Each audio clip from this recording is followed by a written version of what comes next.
꽃같이 예쁜 22살에 시집을 가게 되었습니다. 그 시절 시골에선 제 나이쯤 되면 다들 결혼하고 애도 낳고 살곤 했던 시절이었으니까요. 부모님께서 결혼하라고 하면 예 알겠습니다 하고 결혼하던 그런 시절이었습니다. 없는 집 5남매 중 넷째 딸로 태어난 저는 부모님께서 주선해 주신 남자랑 결혼을 하게 되었습니다. 저보다 4살이 많던 그 사람은 제 눈 한 번 제대로 못 쳐다볼 정도로 숫기가 없는 사람이었습니다. 그 순수한 모습에 마음이 끌렸고 그렇게 저희는 부부의 연을 맺게 되었습니다. 결혼하면서 시댁에서 저희 집에 돈을 줬습니다. 집을 해주는 대신이었죠. 그때 저희 어머니 건강이 안 좋으셨거든요. 병원비가 없어서 신혼집 대신에 돈을 받아서 어머니 치료를 한 거였습니다. 그럼 신혼집이 없던 저랑 저희 남편은 어떻게 했겠어요? 별 수 없이 시부모님 사는 집에 들어가서 살게 되었죠. 그때는 시집살이 하는 게 별 유난도 아니던 때라서 그냥 그런가 보다 하고 들어가서 살았습니다. 그리고 결혼 전에 배웠을 때 시부모님이 되게 친절하셨거든요. 특히 시어머니께서 말씀을 참 나긋나긋하게 하시면서 저를 챙겨주셨습니다. 이런 시부모님이라면 고부 갈등 없이 잘만 살겠다 싶더라고요. 그래서 시댁 들어갈 때 설레기까지 했습니다. 앞으로 다가올 시련은 알지도 못한 채로 말이죠. 얘, 너 뭐하니? 아직도 안 일어났니? 매일 아침 시어머니의 톡 쏘는 목소리에 눈을 번쩍 떴습니다. 해도 미처 다 뜨지 않은 새벽 5시만 되면 방문을 벌컥 열고 저를 깨우시고는 그때부터 집안일을 시켰습니다. 우선 아침에 일어나면 밥부터 안 쳐야 했습니다. 그때 시댁에 살던 식구가 총 5이었거든요. 시부모님이랑 저희 부부랑 신우까지요. 흙을 퍼다 줘도 잘 먹을 저희 남편 빼고는 다들 입맛이 어찌나 까탈스러운지 그날 한밥 아니면 숟가락도 들지 않았고 국도 몇 끼니 새로운 걸 해줘야 먹던 사람들이었습니다. 얼음장 같은 물에 매일 아침 쌀을 씻어 밥을 지어놓고 나서는 새로운 국을 끓여놓고 집 청소를 시작했습니다. 집 바닥을 쓸고 또 닦고 먼지를 털고 또 닦아내기를 매일 했습니다. 그러다 보면 한두 명씩 일어나기 시작했고 그럼 또 부랴부랴 이부자리 잘 정리하고 밥상을 차리고 밥을 먹었습니다. 5시부터 2시간 정도를 쉬지 않고 움직였지만 돌아오는 건 시어머니의 잔소리뿐이었습니다. 넌 어쩜 밥을 그렇게 지었는데도 아직도 이 모양이니? 네 시아버지는 진밥을 해줘야 소화를 잘한다고 몇 번을 말하니? 그리고 내가 바닥 닦을 때 조용히 하라고 했니 안 했니? 먼 놈의 청소 하나 하는 걸로 그렇게 부산스러운지. 에휴. 죄송하다고도 해보고 변명도 해봤지만 오히려 시어머니의 잔소리에 기름칠을 할 뿐이었습니다. 무슨 대답을 들으려고 하는 말이 아니라 그냥 잔소리를 안 하고는 못 사는 듯 했습니다. 그래서 그냥 고개를 푹 숙이고 밥만 쳐다보고 꾸역꾸역 삼켰습니다. 그리고 그럴 때면 남편이 밥상 밑으로 슬그머니 제 손을 잡아줬거든요. 그 두툼하고 따뜻한 손을 꼭 잡고 시어머니의 잔소리를 견디곤 했습니다. 식사를 마치고 설거지를 하고 있으면 시아버지, 남편, 신우가 차례로 출근을 했고 저는 이어서 밀린 집안일을 했습니다. 5식구의 빨래를 한바탕 끝내고 난 다음 마당을 청소할 때가 제일 좋았습니다. 마당을 쓸고 있을 때만큼은 시어머니와 같은 공간에 있지 않다는 사실에 정말 마음이 편했죠. 새소리도 들리고 바람에 나뭇잎이 날리는 소리도 들리는 게 어찌나 평화로웠는지 모릅니다. 비록 청소를 하고 있지만 온전히 저만의 시간 같았다고나 할까요? 하지만 그 시간이 길어지면 어김없이 집안에서 시어머니의 잔소리가 울려 퍼져서 짧게만 누려야 했었죠. 이렇듯 결혼 전의 착각과 달리 저는 아주 호되게 시집살이를 겪었습니다. 잔소리도 하고 무시도 하고 대놓고 흉도 보면서 저는 철저하게 시어머니의 하인이 된 기분이 들 정도였습니다. 여기서 끝이면 그나마 견딜만 했을 겁니다. 제가 정말 견디기 힘들었던 건 다름 아닌 자녀 문제였습니다. 시어머니가 아들을 원한다는 것은 결혼 전 상견례 때부터 알고 있었습니다.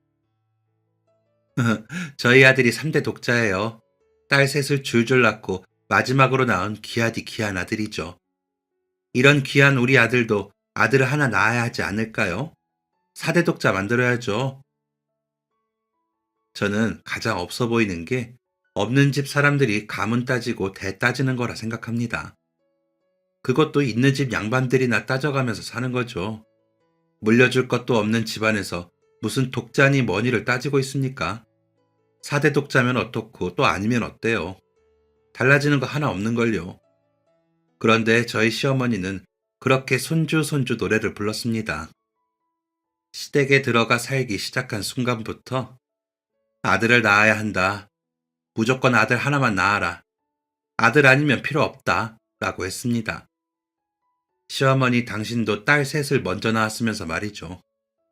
자식 성별을 제가 어찌할 수 있나요? 그건 하늘도 모르는 거잖아요. 그런데 시어머니는 자식 성별을 어떻게 만들 수 있다고 생각하셨나 봅니다. 별의별 미신을 믿으면서 참 기상천외한 행동을 했습니다. 하루는 어쩐 일로 제게 따뜻한 차를 한 잔 내어주시더라고요. 이게 무슨 차예요, 어머님? 집에 이런 게 있었나? 그냥 먹어라. 맛없어도 꼭 참고 먹어. 시모 말에 한 입 먹어봤는데 세상에 태어나서 그렇게 쓰고 맛없는 차는 처음이었습니다. 삼키지 못할 정도라 그대로 화장실에 뱉어버리니까 시모가 제 등짝을 때리면서 말했습니다. 직접 산에서 캐온 건데 그 아까운 걸 왜 버리냐고 하더라고요. 알고 보니까 동네 아주머니들하고 산에 가서 아들 낳는 약초를 캤다고 하더라고요. 그 약초 이름이 뭐냐고 물으니 모르시더라고요. 이름도 모르는 약초를 그냥 냅다 캐오신 겁니다. 아들을 위한 이상한 행동은 이제 시작에 불과했습니다. 어느 날은 제가 빨래를 하다가 방에 놓고 온 빨래가 있어서 가지러 가는데 시어머니가 제 방에 계시더라고요. 그것도 제 옷장 앞에서 말이죠. 옷장에 제 속옷칸을 뒤적이고 계셨습니다. 어머님, 지금 뭐 하시는 거예요? 제 속옷은 왜 보고 계세요? 예, 너 이따가 나랑 시장 좀 가자. 무슨 속옷이 검은 거밖에 없니? 빨간 걸 입어야 양기가 가득해서 아들이 들어서는 거야. 아니다, 내가 혼자 갔다 오마. 대충 뭐 이 정도 크기로 사오면 되겠네. 시어머니가 제 속옷을 흔들며 얘기를 하는데 너무 부끄럽고 기분이 나빴습니다. 그날 시어머니는 정말 빨간 속옷을 가득 사오셨고 어떤 날은 제가 속옷을 무슨 색을 입었나 물어보기까지 했습니다. 뿐만 아니라 잠자는 방향까지 정해주기도 했고 심지어는 점쟁이한테 부부관계 하는 날짜를 받아왔다면서 그날 꼭 거사를 치러야 아들이 생긴다고 신신당부를 하기도 했습니다. 그놈의 아들, 정말 지긋지긋하면서도 한편으로는 걱정도 되었습니다. 이러다가 딸이라도 나오면 어쩌나 싶더라고요. 그렇게 스트레스를 받아서 그런가 어째 아이는 도통 생기질 않고 시어머니의 닥달과 간섭은 더욱 심해졌죠. 그렇게 2년을 시달리다가 드디어 임신을 하게 되었습니다. 임신을 한 뒤에도 남자 기운을 받아야 한다며 집에서 남편 옷을 입고 있어야 했고 고기랑 고추, 마늘 등을 엄청 먹었습니다. 차가운 음식은 쳐다도 못 보게 했죠. 이랬는데도 아들이 아니면 어쩌나 걱정이 되었는데 천만다행으로 뱃속의 아기가 아들이라는 사실을 알게 되었습니다. 그때부터 아주 잠깐 동안은 공주 대접을 받았네요. 뭐 아들 태어나고는 다시 찬밥 신세였지만 말이죠. 아들을 낳았으니 이제 좀 잔소리에서 벗어나지 않을까 생각했는데 가당치도 않았습니다. 아유 애 양말 신겨라. 애 감기 들게 하려고 작정했니? 어째 살이 잘 안 찌는 것 같은데 젖이 잘 안 도는 거 아니냐? 얼른 미역국 한 대접 더 퍼먹어라. 우리 귀한 사대 독자 잘 먹여서 잘 키워야지. 저도 제 아들 귀하고 잘 키우고 싶은 마음이 큰데 시어머니는 자꾸 저를 무시하고 흉보면서 아이를 잘 못 키우는 엄마 취급을 했습니다. 저 산후조리도 못하고 애 낳고 바로 다음 날부터 똑같이 식구들 밥 차리고 집 청소했거든요. 그래서 몸 구석구석 안 아픈 곳이 없었는데 그런 말까지 들으니 너무 속상하더라고요. 그래서 시어머니 몰래 울기도 많이 울었습니다. 그래도 그 시간들을 버틸 수 있었던 이유는 바로 아이와 남편 덕이었죠. 특히 남편은 언제나 제 편이었습니다. 시어머니가 제 흉을 보면 그만하라고 하기도 하고 지친 저를 따뜻하게 안아주기도 하던 사람이었습니다. 마음 같아선 박차고 시댁 나와서 남편이랑 아이랑만 살고 싶었지만 그게 어디 현실적으로 가능한가요? 그 시절에 아내 편 들어주는 것만으로도 이미 훌륭했는걸요. 밤늦게 퇴근하고 와서 아이 기저귀 한번 갈아주고 새벽에 애 깨면 한번 안아주고 그것만 해줘도 충분했습니다. 영업하는 사람이라 직장에서 얼마나 힘들게 일하는지도 알고 있었으니까요.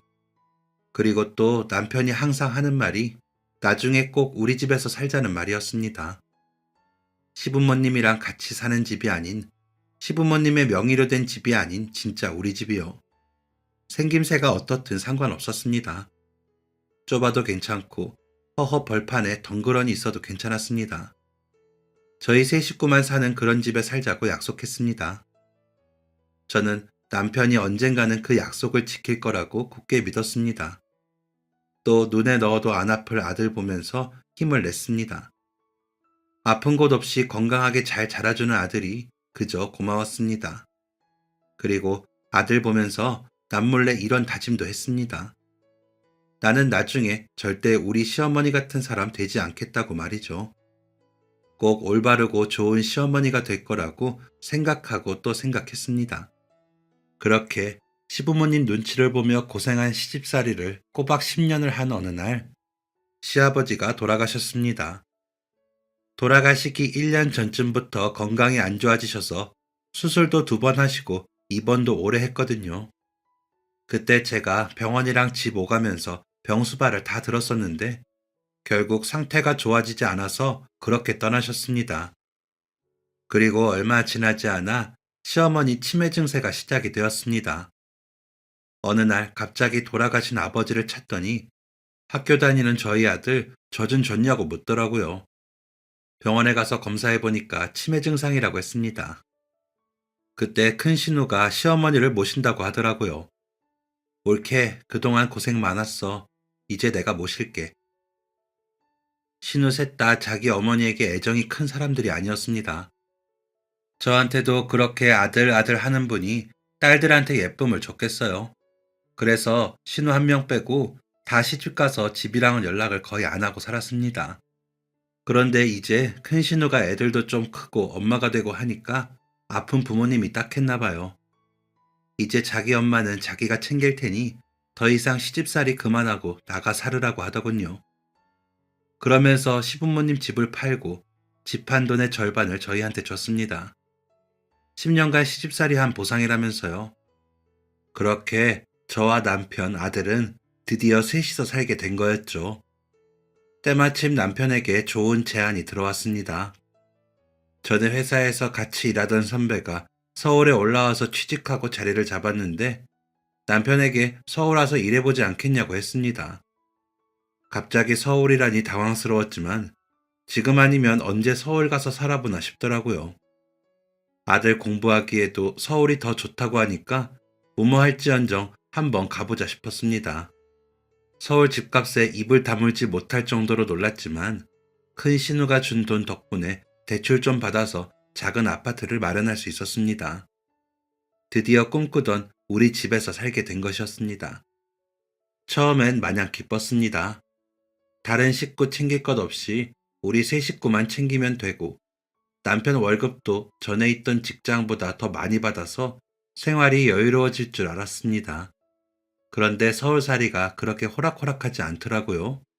물가가 비싸서 식구는 줄었지만 식비는 어찌 아껴지지를 않고 이런저런 공과금에 관리비도 많이 나가고 사람들 정도 시골만 못한 것 같고 차가 많아 그런가 공기도 너무 안 좋아서 삶이 더 팍팍하게 느껴졌습니다. 우리끼리 사는 건 참 좋지만 어째 나는 시골집이 더 잘 맞는 것 같아요. 아파트는 영 적응하기 힘드네. 그러게 직장도 조금 덜 벌어도 숨 쉴 여유 있는 게 나은 것 같기도 하고 사는 게 참 쉽지 않네요, 여보. 나중에 우리 준수 다 키우면 시골 가서 살까요? 앞에 계곡도 흐르고 마당도 작게 있고 공기도 좋은 그런 곳에 집 짓고 살면 어때요? 좋네요. 당신 좋아하는 강아지도 한 마리 키워요. 아파트는 영 시끄럽다 뭐다 해서 눈치를 많이 주니까요. 우리 꼭 시골에서 여유롭게 그렇게 살아요. 저랑 남편이랑 둘 다 체질이 복잡한 도시보다는 한적한 시골이 잘 맞는 사람이었나 봐요. 시골에 사는 생각만 해도 행복했습니다. 직접 담근 장이 담긴 장독대도 몇 개 놓고 보기 좋은 꽃도 몇 송이 심고 밤에는 하늘 가득 채운 별도 보면 더 이상 부러울 것이 없을 것 같았습니다. 시골이 참 좋았던 저희 부부는 가족여행을 갈 때도 사람 없는 시골을 찾아다니곤 했습니다. 계곡 한쪽에 텐트 쳐놓고 자기도 하고 민박집에서 묵고 등산을 하기도 하면서 산으로 들러 계곡으로 다니곤 했죠. 언젠가 한 번은 경기도 양평에 놀러 갔다가 예쁜 단독주택들을 보게 되었습니다. 그 동네에서 한참을 눈을 떼지 못하고 돌아다니며 구경을 했어요. 얼른 물놀이를 하자고 성화인 아들에게 아이스크림을 하나 물려주고 천천히 동네를 둘러봤습니다. 지금 양평은 그때보다 더 집이 많아졌지만 그때는 그렇게까지는 많지는 않았거든요. 엄청 한적하고 농가주택이랑 전원주택이랑 군데군데 있는 게 되게 멋졌습니다. 그 중에서도 특히 눈에 띄는 집이 있었습니다. 딱 우리 세 식구 살기 좋아 보이는 집이었습니다. 저희 또래 정도 되는 부부가 마당에 씨앗 같은 걸 심고 있었는데 그 모습도 너무 편안하고 여유로워 보였습니다. 남편이랑 손을 꼭 잡고 언젠가는 이런 집에서 살자고 약속을 했습니다. 하지만 그 약속은 끝내 지켜지지 못했습니다. 서울에서 산지 5년째 되던 해에 남편이 갑작스럽게 세상을 떠났습니다. 어느 날 집에 있는 남편 회사에서 다급하게 연락이 왔고 남편이 쓰러졌다는 소식에 신발도 반대로 신고 병원으로 뛰어갔지만 남편은 이미 숨을 쉬지 않고 있었습니다. 원인 모를 심장마비로 그렇게 남편은 저와 아들을 남겨두고 눈을 감았습니다. 정말 정신이 멍하더라고요. 앞으로 어떻게 살아야 하나 막막했습니다. 남편 장래에 온 언니 오빠들이 할 줄 아는 것도 없으면서 어떻게 혼자 아들을 키울 거냐고 안타까워했습니다. 둘째 언니가 방 하나 내어줄 테니까 들어와 살아도 된다고 하기도 했습니다. 고민 많이 했는데 그건 싫더라고요. 긴 시집살이 끝에 어떻게 얻은 집인데 서울 집에서 남편과의 추억이 가득한데 그 집을 정리하고 싶진 않았습니다. 자식 딸린 과부는 슬퍼할 틈이 없었습니다. 죽이 되든 밥이 되든 일단 부딪히고 봐야죠. 뭘 하든지 가만히 있는 것보다는 훨씬 낫지 않을까 싶더라고요. 게다가 아들이 그때 중학교 입학을 앞두고 있었습니다. 소중한 내 아들 공부시켜서 대학 보내야 하는데 학원 하나는 보내주는 부모가 되어야 하지 않겠어요? 그렇게 저는 졸지의 가장이 되어 일을 하기 시작했습니다. 결혼 전에는 부모님 밭일을 돕다가 결혼을 한 거라 할 줄 아는 게 아무것도 없었습니다. 10여 년간 집안 살림밖에 안 했는걸요. 그러다 동네 아주머니들이 손보험 얘기를 하는 걸 듣게 되었고 저도 좀 소개시켜달라고 했습니다. 그렇게 집에서 손부업을 시작했습니다. 그런데 그게 진짜 푼돈이거든요. 손이 빨라도 반찬값도 안 됩니다. 제대로 일할 곳이 필요했던 저는 시장 근처에 있던 백반집에 가서 일을 하기 시작했습니다. 사람 구한다는 종이가 붙어 있길래 다짜고짜 들어가서 저 요리 잘하니까 일 좀 하게 해달라고 했죠. 아마 그때 제 눈에 도끼가 보였을 겁니다. 사장님이 잘 왔다면서 그날부터 바로 일하자고 했고 평일 이른 아침부터 점심 장사 마칠 때까지 백반집에서 일을 했습니다. 그렇게 평일에는 백반집, 시간 될 때마다 손부업을 하면서 동네 아주머니들한테 일자리 없냐고 물어보고 다니고 시내 나가서 또 일할 곳 없나 기웃거렸습니다. 그러다가 주말에 마트에서 과일 포장하는 일도 해보고 명절 대목에 시장에서도 일하고 공장 바쁠 때 가서 시다일도 하고 식당에서 재료 손질하는 일도 하고 김밥 사다가 역 근처 가서 팔아보기도 하면서 매일 쉬지 않고 일을 했습니다. 그렇게 하루도 안 쉬고 일을 하니까 남편 월급만큼은 벌더라고요. 손부업하다가 손에 쥐가 나기도 하고 밥도 못 먹고 일하느라 어지러워서 쓰러지기도 하고 주방일 하다가 손가락도 수차례 베었지만 통장에 돈이 쌓이는 걸 보면 힘이 났습니다. 넉넉한 살림은 아니었지만 악착같이 아껴서 조금씩 저금도 하고 아들 학원도 보내면서 정말 열심히 살았습니다. 그렇게 3년을 이리저리 옮겨 다니면서 일할 수 있는 곳이라면 눈에 불을 켜고 뛰어들어 일을 했고 안정적으로 돈을 벌고 싶어서 작은 백반집을 차리게 되었습니다. 사실 원래 제 가게 같은 건 생각도 하지 않았는데 제가 일하던 백반집 사장님께서 건강이 안 좋아지셔서 가게를 정리한다고 하시더라고요. 그 백반집이 단골도 꽤 많고 시장 사람들도 많이 시켜 먹었거든요. 그래서 사장님한테 제가 한번 해보면 안 되겠냐고 했고 사장님은 얼마든지 해보라고 도와줄 수 있는 건 최대한 도와주겠다고 했습니다. 그렇게 어쩌다 보니 백반집 사장이 되었고 그러면서 이전보다 돈도 좀 더 벌 수 있게 되었습니다. 대신 그만큼 몸은 더 바빠졌지만 멀쩡한 몸뚱이 냅두면 뭐 하나 싶어 벌 수 있을 때 이 악물고 벌었습니다. 제가 바빠서 신경도 못 써주는 사이에 아들은 혼자 열심히 공부를 했고 좋은 대학에 합격을 했습니다. 저희 아들이 철이 빨리 들었거든요. 남편 세상 떠난 뒤로 부쩍 철이 들더니 사춘기도 없이 학창시절 아주 잘 보냈습니다. 주변에서는 복받았다고 부럽다고 했지만 저는 어쩐지 그런 아들이 짠하더라고요. 가끔은 투정 부려도 되는데 힘든 거 티도 안 내고 의젓하기만 한 아들이 고맙기도 하고 미안하기도 했습니다. 어차피 뒷바라지 잘해주는 엄마는 못 되었으니 살아가면서 집만 되지 말자고 생각했습니다. 남겨줄 수 있는 건 최대한 많이 남겨주고 큰 병 없이 건강하게 살다 죽는 게 제 인생 목표였다고나 할까요? 좀 웃기지만 사실입니다. 아파서 내 새끼 고생시키는 것보다 더 죄스러운 게 뭐가 있겠어요? 우리 아들 인생에 앞길을 대신 헤쳐나갈 순 없더라도 걸림돌은 되지 말자 다짐했습니다. 대학을 졸업한 아들은 들어가기 어렵다는 공기업에 덜컥 합격까지 했습니다. 너무 행복하더라고요. 원래 제가 잘 되는 것보다 자식 잘 되는 거 보는 게 더 뿌듯한 법이잖아요. 어떻게 이렇게 귀한 게 저한테 왔나 싶어서 정말 감개무량이었습니다. 아들이 대학 다니는 동안에도 장학금을 몇 번 받았거든요. 그래서 아들 대학 등록금으로 모아두었던 돈이 좀 남아서 그 돈으로 아들 정장 맞춰주고 구두도 사주고 회사 들고 다닐 가방도 사줬습니다. 엄마, 저 그냥 저렴한 거 사도 괜찮은데 무슨 백화점까지 오자고 그러세요? 첫 직장인데 좋은 거 입고 좋은 거 신어야지. 엄마 이 정도 돈은 있어. 아이 참. 감사해요, 엄마. 그럼 제가 첫 월급 받으면 그땐 엄마 예쁜 외투 하나 사드릴게요. 꼭이요? 아이고, 말이라도 고맙네요, 우리 준수. 출근 전 백화점에서 아들과 나눈 대화를 까맣게 잊고 있었는데 아들은 정말로 첫 월급 받은 날 예쁜 점퍼 하나를 사왔습니다. 예상치도 못한 선물에 깜짝 놀랐죠.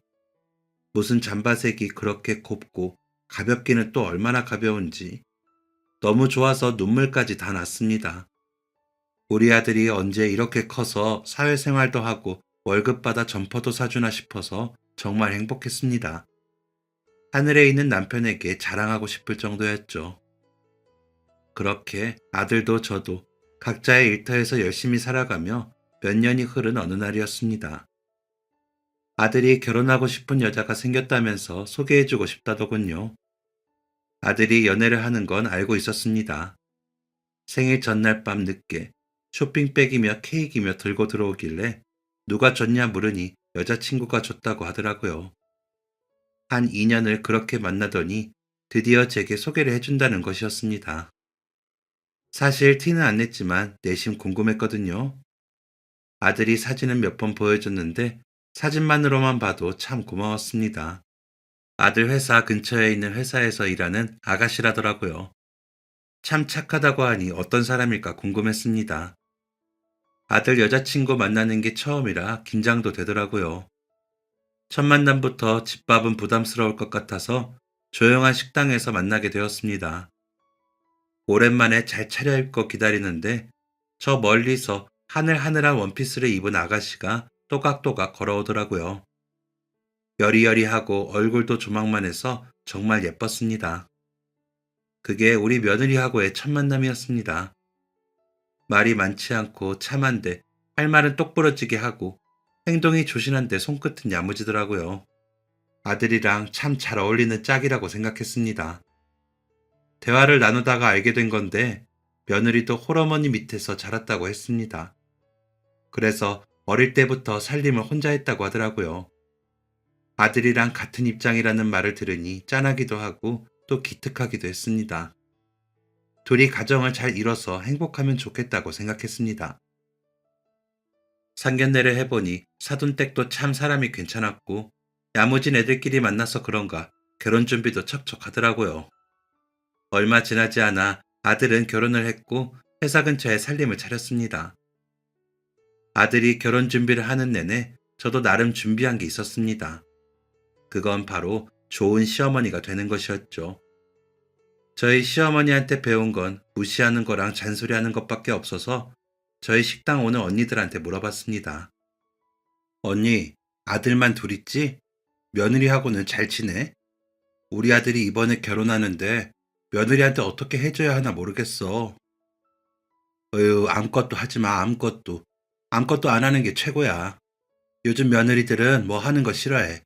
명절 때 부르지도 말고, 손주 보고 싶다고 자꾸 연락하지도 말고, 그냥 가만히 있다가 용돈이나 줘. 물어보는 언니들마다 그냥 아무것도 안 하는 게 제일 좋다고 하더라고요. 그래야 아들이랑 며느리 사이도 좋다면서요. 저는 좀 더 챙겨주고 싶고, 친하게 지내고 싶었는데, 뭐 그렇다니 별 수 있나요? 애 키우는 것도 먼저 해본 사람들이 나은 거니까 장가도 먼저 보내본 사람들이 잘 알겠죠. 언니들이 얘기한 것처럼 며느리한테 연락도 안 하고 가만히 있었습니다. 가끔 가다 잘 사나 궁금하면 아들한테나 슬쩍 연락해보면서 말이죠. 그런데도 일주일에 한두 번은 며느리한테 연락이 왔습니다. 안부 정도였지만 목소리만 들어도 좋더라고요. 그 정도에 만족하면서 고부관계를 유지했습니다. 그렇게 두 달이 지난 어느 날, 아들이랑 며느리가 오랜만에 같이 밥을 먹자고 하더라고요. 사돈댁이랑 같이요. 간만에 콧바람도 쐴 겸 아들 부부랑 사돈댁이랑 넷이서 근교에 있는 공기 좋은 곳 식당에 가서 밥을 먹었습니다. 메뉴를 주문하고 음식을 기다리는데 아들이랑 며느리가 희죽희죽 웃더라고요. 왜 그래? 뭐 좋은 일 있니? 역시 우리 엄마 눈은 못 속인다니까. 그러면서 얘네가 무슨 상자를 내미는 겁니다. 어리둥절한 사돈댁이랑 같이 상자를 열어봤는데 글쎄 그 안에 아기 초음파 사진이 있는 거예요. 깜짝 놀라면서도 너무 기뻤습니다. 좀 더 안정되면 말씀드릴까 했는데 입이 근질근질 하더라고요. 8주 되었대요. 어머 우리 며느리 우리 친이 너무 축하해. 경사네 경사. 입덧은 없고 몸은 괜찮아? 며느리는 괜찮다면서 수줍게 웃어 보였습니다. 예쁜 애들 사이에서 또 얼마나 예쁜 손주가 나올지 기대되더라고요. 그날 기분이 너무 좋아서 마음이 붕붕 뜨는 것 같았습니다. 사돈댁은 놀라서 눈물까지 보였습니다. 제가 딸이 없어서 잘은 모르지만 내 딸이 임신했다 생각하면 참 기쁘면서도 또 복잡할 것 같긴 하더라고요. 그날 아들한테 며느리가 무슨 말을 해도 다 받아주고 무슨 짓을 해도 다 받아주라고 신신당부했습니다. 그런데 왜 인생은 좋은 일만 연속으로 있지 않는 걸까요? 큰 행복이 있으면 그만큼 큰 불행이 있기 마련이죠. 며느리 임신 소식을 듣고 한 달이 채 지나지 않은 어느 날, 아들에게서 전화가 왔습니다. 건강하던 사돈댁이 갑자기 쓰러졌다는 연락이었습니다. 사돈댁이 저처럼 혼자 애를 키워서 젊었을 때부터 힘든 일을 많이 했거든요. 꽃시장에서 일을 하다가 꽃가게를 운영하고 있었는데 꽃 만지는 사람이라 그런가 얼굴도 되게 고왔습니다. 고생은 똑같이 했는데 뭘 좋은 걸 먹었나 싶을 만큼 얼굴에 주름도 없고 같은 여자가 봐도 참 예쁜 사람이었습니다. 평소에 운동도 꾸준히 한다고 해서 그런지 체력도 좋고 잔병도 없었거든요. 그런 사람이 정말 한순간에 쓰러진 겁니다. 심근경색이라고 하더라고요. 어머, 그래서 지금 병원인 거니? 진이는 같이 있고 많이 안 좋은 거야? 잘 모르겠어요. 병원에 온 지 30분쯤 지났어요. 지금은 괜찮으신 것 같은데 의사 선생님이 안심할 상황은 아니라고 하네요. 아들과 전화를 끊고 심장이 어찌나 빨리 뛰었는지 모릅니다. 얼른 병원에 가봐야 할 것 같아서 발을 동동 구르며 나갈 준비를 했습니다. 대낮이라 손님이 몇 분 계셔서 같이 일하는 주방 언니한테 손님들 나가면 문만 좀 닫아달라고 부탁하고 가게를 나섰습니다. 곧바로 택시를 잡고 병원으로 향했습니다. 남편 죽었을 때 이후로 응급실은 간 적이 없었거든요. 응급실 글자가 보이니 불안한 마음에 가슴이 콩쾅거렸습니다. 안에 들어가니 역시나 정신이 없었고 그 틈에서 아들의 뒷모습을 발견할 수 있었습니다. 얼른 아들을 부르며 달려갔는데 아들이 울고 있더라고요. 그 옆에 주저앉아 어깨를 들썩이는 며느리도 보였습니다. 그리고 그 옆 침상에 누워 미동도 없이 눈을 감고 있는 사돈댁이 보였습니다. 너무나도 건강하고 생기 넘치던 꽃보다도 더 아름다웠던 사돈댁은 그렇게 다시 눈을 뜨지 못했습니다. 저조차도 사돈댁이 세상을 떠난 게 충격적이고 당혹스러운데 며느리는 오죽했겠어요. 다른 가족들 없이 평생 사돈댁이랑 며느리랑 둘이 살았는데 그런 가족이 한순간에 사라져버렸으니 마음이 산산조각이 났을 겁니다. 며느리는 장례식 내내 뭘 먹지도 못하고 울다가 쓰러지고 또 울다가 쓰러지길 반복했습니다. 아들이 그래도 뭐 좀 먹으라고 챙겨줬는데 얼마 못 먹고 다 토해버리더라고요. 들어보니 입덧도 심하다고 했습니다. 먹지도 못하고 울기만 하니 살이 쪄도 모자른데 며칠 사이에 홀쭉해졌더라고요. 장례 마치고 집에 가는데도 힘없이 비척비척 걷길래 아들한테 몰래 돈을 쥐어줬습니다. 먹고 싶다는 거 다 사줘. 뭐라도 먹어야지. 슬퍼하려고 해도 울 체력이 있어야 하는 거야. 진이 잘 챙겨. 많이 안아주고 많이 들어줘. 네, 엄마. 감사해요. 연락드릴게요. 그렇게 사돈댁 장례를 마치고 집에 돌아갔는데 영 마음이 좋지 않았습니다. 깨어있을 때는 물론이고 자다가도 며느리 생각에 벌떡 일어나곤 했죠. 그렇게 불안한 마음으로 며칠을 보낸 어느 새벽 갑자기 아들한테 전화가 왔습니다. 며느리가 갑자기 출혈이 심해서 병원에 갔는데 아이가 유산이 되었다고. 우리는 그렇게 또 한 명의 생명을 떠나보내고 말았습니다. 그동안은 너무 간섭하고 개입하면 며느리가 불편해할까봐 거리를 뒀는데 더는 안 되겠더라고요. 며느리 속이 말이 아니겠다 싶어서 뭐라도 해야 할 것 같았습니다. 자식 떠나보낸 마음은 제가 알 수 없지만 상상만 해도 차라리 내가 죽는 게 낫다 싶잖아요. 제정신이 아닐 게 분명해서 별 도움은 안 되더라도 제가 가서 며느리 좀 챙겨야겠다 싶었습니다. 그래서 매일같이 아들네 집에 찾아갔습니다. 가게 바쁜 시간 지나고 같이 일하던 주방 언니한테 맡기고 곧장 아들네 집으로 갔습니다. 문을 열고 들어가면 집안은 쥐죽은 듯 조용했습니다. 며느리는 방에서 나오지 않았습니다. 종종 흐느끼는 소리만 들릴 뿐이었습니다. 마음이 얼마나 안 좋을지 며느리가 너무 안타까웠습니다. 저는 매일 아들 집에 가서 집 청소를 하고 냉장고 정리를 하고 먹을 것도 채워놓고 밥을 차려놨습니다. 내가 집에서 나갈 때까지 며느리는 방에서 나오지 않았지만 그래도 나쁜 생각 안 하고 살아있으니 되었다 싶었습니다. 그렇게 매일매일 가서 밥을 차려놓았고 아들에게 물어보니 가끔 먹은 날도 있었지만 대부분은 손도 안 댔다고 하더라고요. 그렇게 한 달을 보냈습니다. 저는 한 달 동안 매일 며느리 밥을 차려줬고 며느리는 방에서 나오지 않았습니다. 이러다 쓰러지는 거 아닌지 걱정하며 또다시 밥을 차리던 그때 안방문이 천천히 열렸습니다. 문틈 사이로 며느리 얼굴이 보였는데 하마터면 놀라서 국자를 떨어뜨릴 뻔했습니다. 한 달 사이에 어떻게 사람 몰골이 저렇게 될 수 있는 건지 얼굴살은 쏙 빠지고 눈주변은 빨갛다 못해 다 헐어 있었습니다. 저는 놀란 기색을 감추며 서둘러 밥상을 차렸습니다. 진이야, 뭐 줄까? 배고프지? 밥 차려줄게. 얼른 앉아. 며느리가 느릿하게 걸어와서 식탁에 앉더니 제가 끓여준 뜨거운 소고기 뭇국을 한술 떴습니다. 그러더니 또다시 눈물이 터졌는지 너무 서럽게 눈물을 흘리더라고요. 저는 어쩔 줄 몰라서 그냥 며느리를 안아줬습니다. 며느리가 엉엉 울면서 하는 말이 엄마가 소고기 뭇국을 참 잘 끓였답니다. 엄마가 해준 맛이랑 똑같다면서, 자기가 소고기 뭇국을 정말 좋아했다면서, 엄마가 너무 보고 싶다고 하면서 아이처럼 엉엉 울었습니다. 그 모습이 어찌나 짠하던지 저도 같이 눈물을 흘렸습니다. 진이야, 이제 내가 엄마 할게. 우리 진이 이렇게 아파해서 어떡하니? 이제 내가 네 엄마 할 테니까 엄마라고 불러. 그냥 그렇게 생각하고 우리 진이 하고 싶은 거 다 해. 부둥켜 안은 저희는 한바탕 눈물을 쏟아내고 퉁퉁 부은 눈으로 밥을 먹었습니다.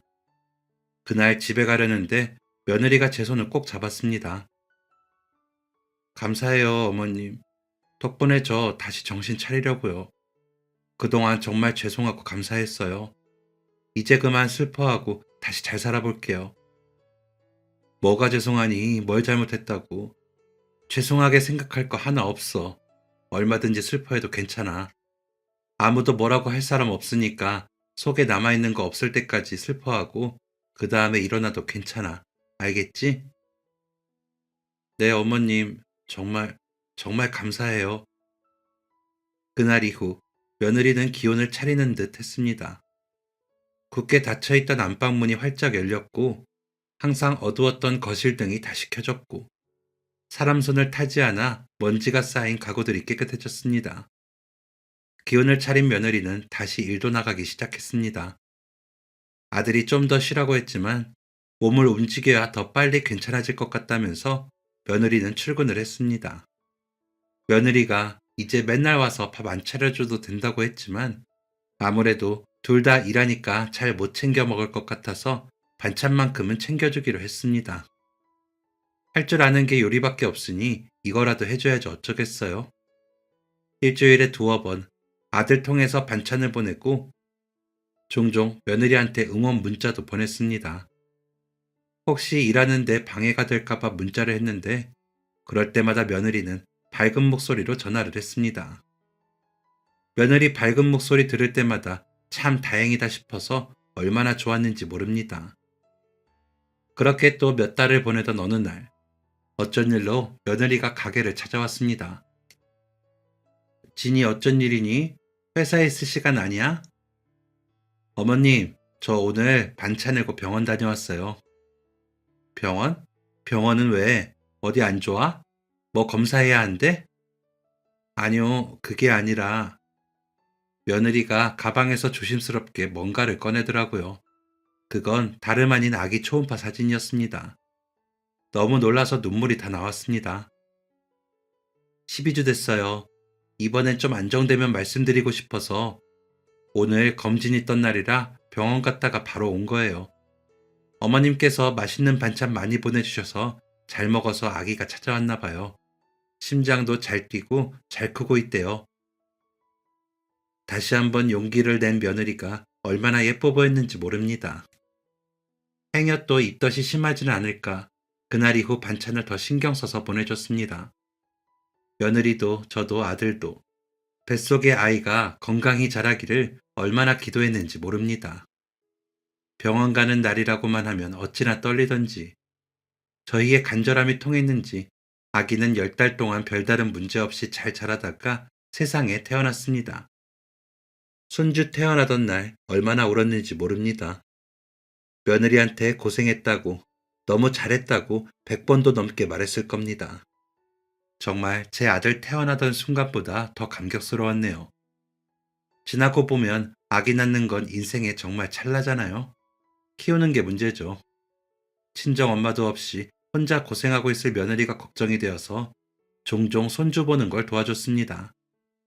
젊은 사람들 시어머니가 애 봐주는 거 싫어한다고 해서 신경 안 쓰려고 했는데 그게 잘 안 되더라고요.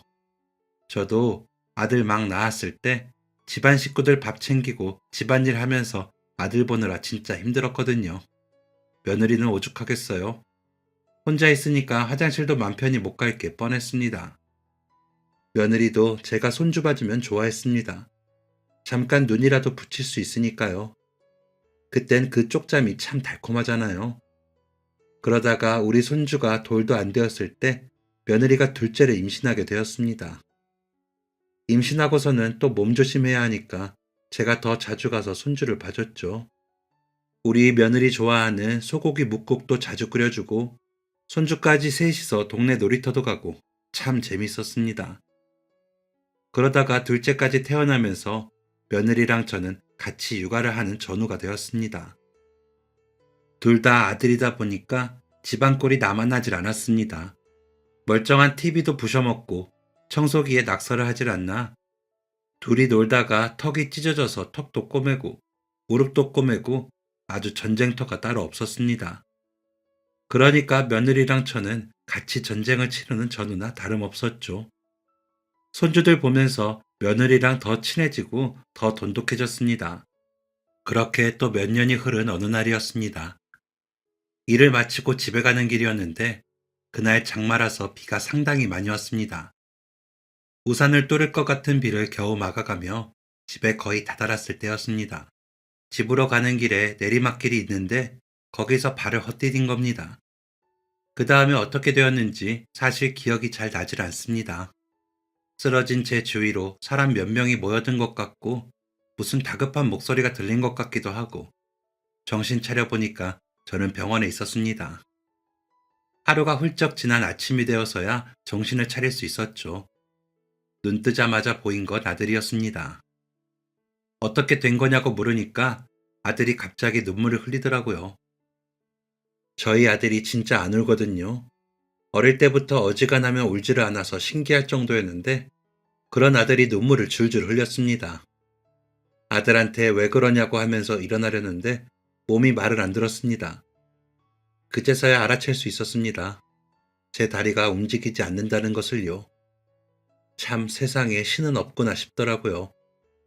남한테 싫은 소리 한 번 안 하고 억울한 것도 화나는 것도 다 속으로 삭히고 살았는데 그런 제가 하체마비라니 신이 있다면 인생이 이렇게 가혹할 순 없지 않을까요? 처음엔 차라리 죽는 게 나았겠다 싶었습니다. 100세 인생이라고 하니 앞으로 제가 살 날이 수십 년인데 그 긴 세월 동안 다리 질질 끌면서 뭘 할 수 있겠어요? 자식이라고는 딱 하나밖에 없는데 아들이랑 며느리한테 짐이 되고 싶지 않았습니다. 특히 며느리한테는 절대 그러고 싶지 않았습니다. 저 시집살이 할 때 정말 힘들었거든요. 시부모라는 게 어쨌거나 남이니까 같이 살면 불편하고 분명 부딪히는 일이 생기기 마련인 겁니다. 지금까지 좋았던 고부 사이를 망치고 싶지 않았습니다. 그래서 아들이랑 며느리가 자기네들 집에서 같이 지내자고 하는 걸 절대 싫다고 하며 거절했습니다. 거추장스러운 휠체어를 타고 다니며 좁은 가게에서 장사를 할 수 없는 노릇이었기에 가게를 정리했습니다. 그때도 만감이 교차하더라고요. 아들 고등학생 때부터 한 가게를 그렇게 허무하게 정리하게 되니까 섭섭했습니다. 저는 가게 정리한 돈으로 간병인을 고용했습니다. 할 수 있는 한 최대한 아들네한테 손 안 벌리고 혼자 이겨내고 싶었습니다. 하지만 낯선 사람과 하루 몇 시간씩 집에 같이 있다는 게 마음이 편하지가 않더라고요. 간병인은 분명 좋은 사람이었습니다. 이것저것 챙겨주려고 하고 병원도 같이 가지고 손맛도 꽤 좋았죠. 하루 4시간 남짓 저희 집에 있으면서 식사 챙겨주기, 샴푸 도와주기 등을 도와줬습니다. 그런데 제가 어릴 때부터 뭐든 스스로 했던 사람이라 그런가 그렇게 챙겨주는 게 영 편하지만은 않더라고요. 제 살림이니까 자꾸 그것도 신경이 쓰이고요. 그래도 불편함을 꼭 참고 한 달을 지냈습니다. 그러던 어느 날 새벽에 혼자 화장실에 가려고 하다가 그만 넘어지고 말았습니다. 화장실 앞에 주저앉아 있는데 너무 서럽더라고요. 손목이 욱신거리는 게 아무래도 금이 간 것 같았습니다. 엎드려서 몸을 질질 끌고 겨우 아들한테 전화를 했고, 그때 아들이 놀라서 저희 집에 달려왔었죠. 다음날 며느리랑 정형외과 가니까 역시나 손목에 금이 가서 반깁스를 해야 했습니다. 다리 두 쪽을 못 쓰는 데에 이어서 손목도 남아나질 않으니 며느리가 병원 나오자마자 저한테 말하더라고요. 어머님, 이대로는 안 되겠어요. 저희 집에 가서 지내요. 뭐? 아니다, 됐어. 잘 살고 있는 너희한테 무슨 민폐를 끼치자고 거길 들어가. 새벽에는 그냥 팔에 힘이 잠깐 풀려서 그런 거야. 이번엔 손목이었지만 다음엔 더 크게 다치실 수 있어요. 이러다 정말 무슨 일 날까봐 걱정이 되어서 잠도 안 와요. 더 이상 이렇게 지낼 순 없어요. 그러니까 당장 오늘부터 저희 집에 들어가요. 싫다고 몇 번이나 거절을 했지만 며느리는 이미 마음을 강하게 굳힌 상태였습니다. 집에 가자마자 며느리가 제 짐을 막 챙기더라고요. 결국 저는 못 이기는 척 며느리의 말을 따르기로 했습니다. 제 집을 완전히 정리하고 아들네 들어가서 살게 되었죠. 저도 혼자 있는 게 걱정되기도 하고 힘들기도 하고 또 적적하기도 해서 아들네 들어간 건 맞는데 막상 들어가고 나니까 마음이 영 불편하더라고요. 절대 며느리 시집살이 안 시키겠다고 다짐했는데 결국 아픈 시모를 데리고 살게 했으니까요. 아직 손주들도 어려서 신경 쓸 게 많을 텐데 저까지 짐이 되는 것 같아 눈치가 많이 보였습니다. 뭐라도 해야 그나마 마음이 편할 것 같아서 애들 책도 읽어주고 움직이지도 못하는 다리 질질 끌고 다니면서 바닥 청소도 했습니다. 어머니, 지금 뭐 하세요? 어? 아니, 심심해서 바닥 청소나 좀 하려고. 어머니, 왜 그런 걸 하세요? 이리 주세요. 며느리가 단호하게 말했습니다. 몸이 성치 않은 제가 집안일을 하게 될 수는 없다고 하더군요. 저는 그 집에서 아무런 도움도 줄 수 없구나 생각했습니다. 제가 짐이 되는 것 같아 항상 미안한 마음에 저도 모르게 위축이 되고 우울해졌습니다. 하지만 아들과 며느리한테는 티를 안 내려고 노력했습니다. 마음이 너무 불편해서 그냥 차라리 요양원에 보내달라고 말해보기도 했습니다. 하지만 아들 내외는 절대 그럴 순 없다면서 자기들이 멀쩡히 있는데 어떻게 요양원에 보내냐고 하더라고요. 사람이 아파서 집에만 있다 보니까 정말 미치겠더라고요. 온갖 잡생각이 머릿속을 채우는데 열의 아홉은 안 좋은 생각이었습니다. 베란다에서 창밖을 내다보고 있으면 사람들이 돌아다니는 게 보였는데 멀쩡히 걷지도 못하는데 살아서 뭐하나 싶은 생각도 들었습니다. 가만히 TV 보다가 눈물이 줄줄 흐르기도 하고 싶은 것도 먹고 싶은 것도 없고 사는 게 재미가 없었습니다. 밖에 나가려고도 해봤는데 혼자서는 무리가 있더라고요. 현관의 턱도 휠체어로 넘어다니기에는 은근 높고 아파트 단지가 요즘 생긴 아파트들처럼 시원시원하게 되어 있는 게 아니라 인도가 좁고 험했습니다. 그렇다고 매번 며느리 붙잡고 같이 나갈 수도 없는 노릇이니 그냥 집에 있는 걸 선택한 거였습니다. 그나마 며느리가 심심하면 하라고 뜨개질이랑 퍼즐 같은 거 이것저것 사다 줘서 그거 하면서 외로움을 달랬습니다. 가끔 아들이 사다 준 책도 읽으면서요. 그러다가 언젠가부터 며느리가 일을 나가기 시작했습니다. 애들이 학교 가 있는 시간에 동네 약국에서 아르바이트를 하더라고요. 말로는 애들이 어느 정도 커서 엄마 손이 많이 안 필요해서 일한다곤 했지만 아무래도 저 때문인 것 같았습니다. 입 하나가 늘어나니 돈 나갈 곳도 많겠지 싶더라고요. 또 애들 학교 가면 집에 저랑 둘만 있어야 했으니까 그것도 불편할 거고요. 집에만 있어서 그런가 사소한 것도 마음에 담아두게 됐고 뭐든 안 좋게 생각하게 되었습니다. 그렇게 무려 10년을 아들과 며느리에게 짐이 된 채로 살아갔습니다. 10년 동안 저는 말수도 많이 줄고 많이 웃지도 않고 재미없는 하루하루를 보낼 뿐이었습니다. 그런데 어느 날부터인가 아들이 출장을 자주 가더라고요. 또 출장 가니? 요즘 출장을 많이 가는구나. 그러게요. 요즘 일이 좀 바쁘네요. 시간이 벌써 이렇게 됐네. 그럼 저 다녀올게요, 엄마. 1년에 출장 한 번을 갈까 말까 했었는데 한 달 사이에 몇 번이나 출장을 가고 주말까지 출근을 하니 좀 의아하긴 했지만 일이 많이 바쁜가 보다 생각했습니다. 그러던 어느 날 아들이 또 출장을 간다고 하며 아침 일찍 짐을 챙겼습니다. 그날은 출근 복장이 아니라 아예 편한 옷을 입고 나서더라고요. 짐가방까지 두둑하게 챙긴 아들은 다녀오겠다며 인사를 하고 나갔습니다. 그리고 그 다음날 손주들이 학교를 간다고 막 나간 뒤였습니다. 며느리가 원래 애들 나갈 때 같이 나가는데 어쩐 일로 안 나가더라고요. 여전히 분주하게 나갈 준비를 하고 있길래 오늘은 늦게 출근하나 보다 싶었습니다. 그런데 준비를 마친 며느리가 제게 다가오더니 어머니 짐 챙기세요. 저랑 갈 곳이 있어요. 라고 했습니다. 뭔가 비장해 보이는 모습에 어디 가냐고 물어보지도 못했습니다. 며느리는 곧장 제 방으로 가더니 제 외출복을 꺼냈습니다. 그리고 제 속옷이랑 집에서 입는 옷도 몇 개를 꺼내더니 큰 가방에 챙기더라고요. 갑자기 어딜 가는 건지 말도 안 해주고 말이죠. 차키까지 챙긴 며느리는 여전히 말없이 제 휠체어를 끊었습니다. 주차장에 가는 내내 당혹스럽더라고요. 10년을 넘게 며느리 얼굴을 봤지만 그날은 당초에 무슨 표정인지 알 수가 없었습니다. 차에 시동이 걸렸고 출발을 하고서야 딱 붙어 있던 제 입이 떨어졌습니다. 진이야, 지금 어디 가는 거니? 가보시면 알아요. 이번엔 제 쪽을 쳐다보지도 않고 말을 하더라고요. 순간 덜컥 겁이 났습니다. 분명 좋은 곳에 가는 건 아닌 것 같았거든요. 더 뭐라고 물어봐야 할지 모르겠어서 창밖만 바라봤습니다. 차는 달리고 또 달리더니 서울을 벗어났습니다.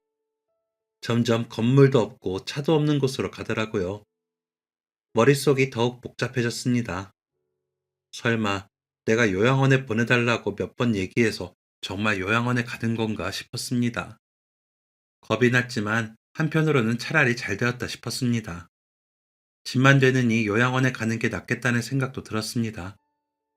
차가 점점 외진 곳으로 갈수록 머릿속에는 오만 가지 생각이 들었고 결국 저는 눈을 질끈 감아버렸습니다. 허튼 상상을 떨쳐버리려는 노력이었습니다. 또 얼마나 달렸을까? 차가 멈추고 시동이 꺼졌습니다. 이윽고 며느리가 낮은 목소리로 말했습니다. 어머니, 주무세요? 도착했어요. 그 말에 슬그머니 눈을 떠봤습니다. 그런데 제 상상과 다르게 눈앞에 펼쳐진 건 요양원이 아니었습니다. 깔끔한 1층짜리 단독주택에 커다란 대문이 보였습니다. 그리고 대문 앞에 누가 서 있는데 바로 제 아들이더라고요. 아들이 손을 높이 올려서 인사를 하더니 웃으면서 차로 달려왔습니다. 대체 이게 무슨 상황인지 이해가 되지 않았습니다. 차에서 내려 가까이서 보니 집은 더 예뻤습니다. 여긴 뭐니? 출장 왔다는 곳이 여기야? 회사에서 여기서 일하라고 한 거야? 아니에요, 엄마. 여기 우리 집이에요. 우리 집이라니? 그게 무슨 소리니? 무슨 말인지 모르겠어서 어리둥절한데 아들이 저를 데리고 대문 안으로 들어갔습니다. 깔끔하게 지어진 집이 참 예쁘고 넓은 마당도 잘 가꾸어진 곳이었습니다. 그러면서 아들이 하는 말이 이 집을 샀다고 하더라고요. 정말 우리 집이라면서요. 어머니, 옛날에 아버지랑 시골에서 전원 생활하고 싶다고 하셨잖아요. 진이가 어머니 다리 다치시고 밖에도 편히 못 나가시니까 우울해하시는 것 같다고 하더라고요. 그때 옛날에 어머니랑 아버지가 하셨던 말씀이 생각나서 진이한테 말하니까 그럼 지금이라도 시골 가서 주택 생활 해보자고 하는 거예요. 서울집 정리하고요. 그 말을 듣고 생각이 났습니다. 제가 아들네 살게 되고 1년쯤 되었을 때 아들이 저한테 물어본 적이 있었어요. 아들 어릴 때 저랑 남편이랑 셋이 양평 주택을 둘러본 적이 있었잖아요.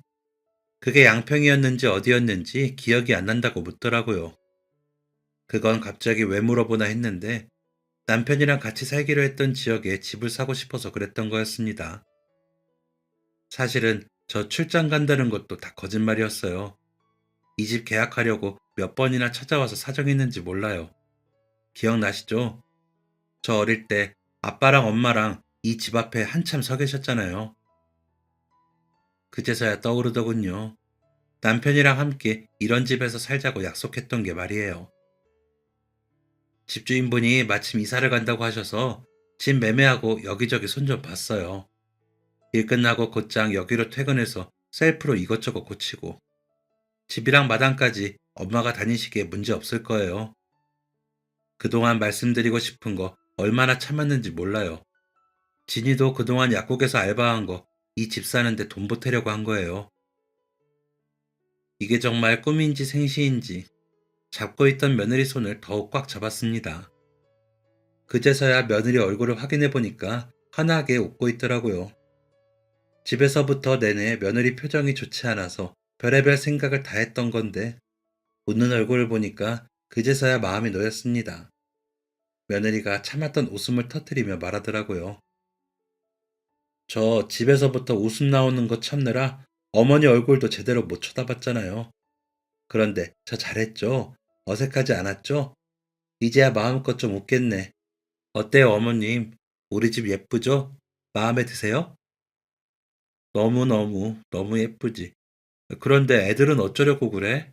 애들 공부해야 되는데 학교도 전학해야 하고 여기 근처에는 학원도 없을 텐데 또 준수 너 직장을 어떡하려고? 어머니 아무 걱정하지 마세요. 이 사람 사실 이직 준비하고 있었어요. 다행히 이쪽 직장 잘 구했고요.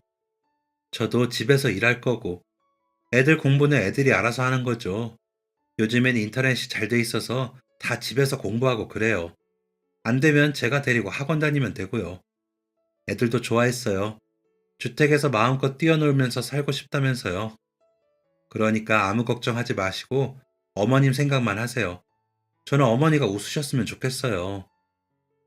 며느리의 마지막 말에 결국 눈물이 터지고 말았습니다. 이렇게 착한 며느리가 설마 나를 내다버릴까 걱정했던 제가 너무나도 바보 같았습니다.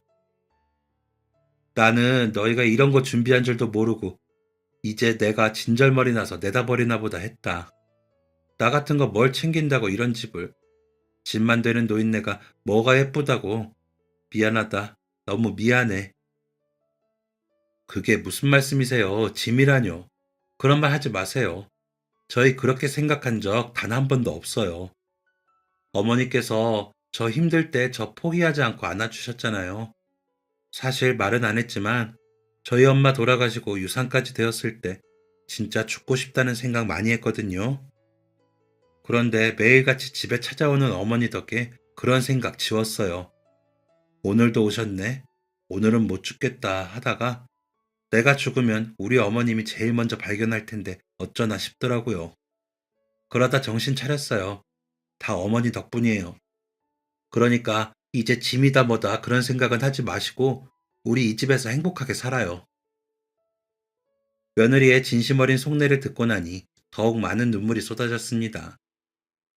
아들이랑 며느리한테 너무 미안한데 또 그만큼 너무 고마워서 한참 동안 여러 마음이 섞인 눈물을 쏟아냈습니다. 그날 오후 아들이 손주들을 새 집으로 데리고 왔고 완성된 집을 보고 손주들도 감탄을 했습니다. 할머니 덕에 이제 주택에서 마음껏 뛰어다닐 수 있다면서 어찌나 좋아했는지요. 전학 가는 건 아쉽지만 친구들이랑 연락하고 또 만나면 되니까 괜찮다면서 아주 씩씩하게 얘기했습니다. 신기하게도 이전 집에 있을 때는 마음이 답답하고 안 좋은 생각만 들었는데 새 집에 가니까 그런 생각이 안 들더라고요. 마음도 뻥 뚫리고요. 어쩐지 앞으로 좋은 일만 가득할 것 같았습니다. 그래서 지금은 어떻게 살고 있냐면요. 양평에 있는 주택에서 저희 5식구 너무 행복하게 살고 있습니다. 이전 집에서는 일주일에 한 번 밖에 나갈까 말까 했는데 지금은 매일 밖에 나가고 있어요.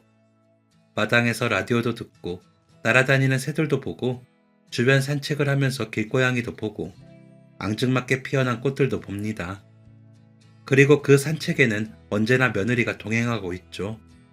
저의 말벗이 되어주고 다정한 친구가 되어주고 든든한 보호자가 되어주는 며느리가 어쩌다 나처럼 부족한 사람에게 왔나 싶어 참 감사할 따름입니다. 저희 식구들 앞으로도 지금처럼 하는 일 다 잘 되고 웃는 일만 가득하면 좋겠네요. 여러분들도 행복하시길 바랍니다. 감사합니다. 지금까지 사연 들어주셔서 감사합니다. 사연이 재밌으셨다면 구독과 좋아요를 눌러주세요. 감사합니다. 안녕히 계세요.